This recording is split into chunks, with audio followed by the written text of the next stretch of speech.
অসময়ে মৃত্যুকে মেনে নিতে হবে ভাবতেই পারছিলাম না। বাবা যখন আমাকে বললেন, আমার দিকে তাকাতে পারছিলেন না। ভেবেছিলাম বাঁচব না। এমন একটা সময় আর যদি কয়েকটা বছর পেতাম। অনেক সাধের জীবন এত সহজে হারানো যায়? ছবির মতোই জীবনকে রঙিন করে নিলাম। প্ল্যান করে ফেললাম, দেশেই এখন সব চিকিৎসা আছে। ডুববো না কখনোই যদি ভাসতে জানি।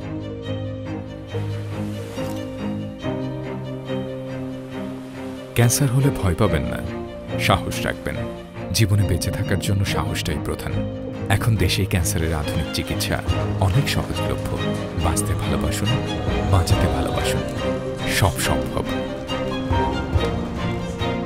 জনসচেতনতায় বিকন ফার্মাসিউটিক্যালস লিমিটেড।